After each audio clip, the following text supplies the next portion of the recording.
रोहतक गांव की एक सुनसान टूटी फूटी गली। गली के दोनों ओर पुराने झरझर घर खड़े हैं जिनकी खिड़कियां टूटी हुई हैं और दरवाजे जंग खाए हुए। सड़क पर धूल, सूखे पत्ते और टूटी ईंटें बिखरी पड़ी हैं। हल्की धुंध हवा में तैर रही है और दूर से कुत्तों के भौंकने और कौवों की कर्कश आवाजें गूंज रही हैं। स्ट्रीट लाइट्स टिमटिमा रही हैं, कुछ पूरी तरह बंद हैं और बाकी की रोशनी कमजोर है। हवा में एक अजीब सी ठंडक और सड़ांध की गंध है। माया, देखना, ये गली कितनी रहस्यमयी है। रोहतक में लोग कहते हैं कि यहाँ रात को कोई नहीं आता। रामू काका की कहानियों में कुछ तो सच होगा। मैं आज काली साया का रहस्य सुलझा कर रहूंगा।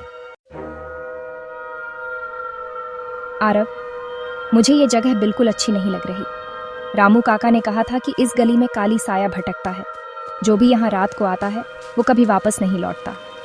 और तू तो अपने पापा की डायरी की वजह से यहाँ आया है।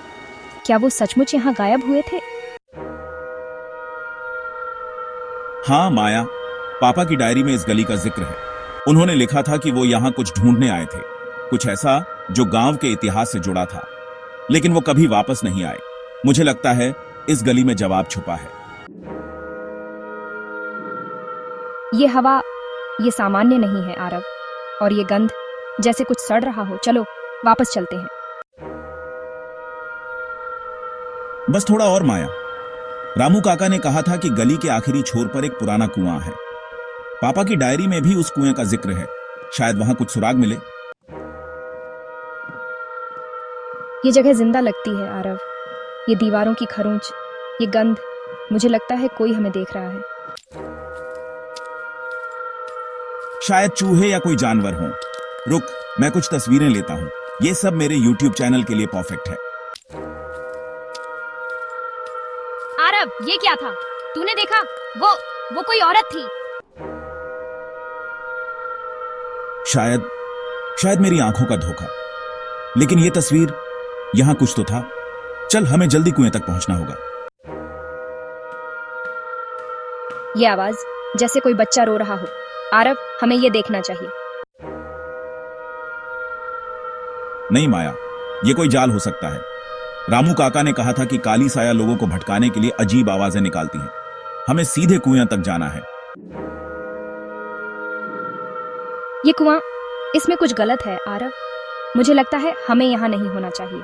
वो बच्चे की आवाज, वो अभी भी मेरे दिमाग में गूंज रही है। पापा की डायरी में लिखा था कि इस कुएं में कुछ छुपा है। शायद कोई सुराग या कोई जवाब। यहां कुछ चमक रहा है। आरव, हमें वो ताबीज नहीं छूना चाहिए। रामू काका ने कहा था कि काली साया को इस कुएं में बांधा गया था। अगर हमने कुछ गलत किया तो। तुम मेरी गली में आए, मेरे कुएं को छुआ, अब कोई नहीं बचेगा। ये क्या हो रहा है? माया, शांत रहो, हमें कोई रास्ता ढूंढना होगा। रामू काका ने कहा था 100 साल पहले गांव वालों ने एक औरत को इस कुएं में जिंदा फेंक दिया था। उसका नाम था सायरा। उसे चुड़ैल समझकर मार दिया गया। वो हर उस इंसान से बदला लेती है जो इस गली में आता है। आरव, वो वहां है, कुएं के पास। भयावह चीख। हमें उस ताबीज को निकालना होगा। पापा की डायरी में लिखा था कि इस कुएं में कुछ बांधा गया है। शायद वो ताबीज ही इसका जवाब है। ताबीज पर संस्कृत में कुछ लिखा है, प्रकाश और प्रार्थना से मुक्ति।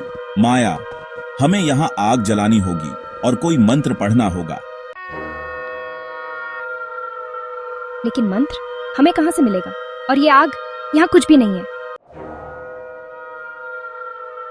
ईऊएम नमो भगवते रक्ष्मम सर्वदा तमसोमा ज्योतिर्गमय।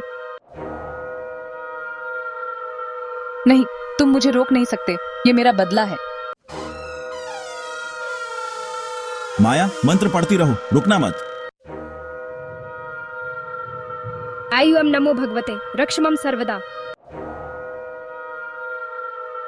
अचानक एक जोरदार चीख के साथ काली साया की छाया हवा में घुल जाती है। ताबीज कुएं में गिर जाता है और कुआं शांत हो जाता है। धुंध पूरी तरह छट जाती है और गली में एक अजीब सी शांति छा जाती है। हम बच गए आरव। लेकिन वो ताबीज, वो कुएं में गिर गया। क्या अब वो वापस आएगी? नहीं माया, पापा की डायरी में लिखा था कि ताबीज को आग और मंत्र से मुक्त करना होगा। मुझे लगता है हमने सायरा को शांति दे दी, लेकिन हमें यह ताबीज मंदिर में ले जाना होगा ताकि वो फिर कभी न जागे। ये ताबीज बहुत पुराना है। सायरा की आत्मा को इसी से बांधा गया था। तुमने जो किया वो साहस का काम था, लेकिन इस गली का रहस्य अभी भी पूरा नहीं खुला। सायरा के साथ और भी आत्माएं हो सकती हैं। और आत्माएं मतलब ये खत्म नहीं हुआ? रोहतक की गली का इतिहास बहुत गहरा है बेटा। सायरा सिर्फ शुरुआत थी।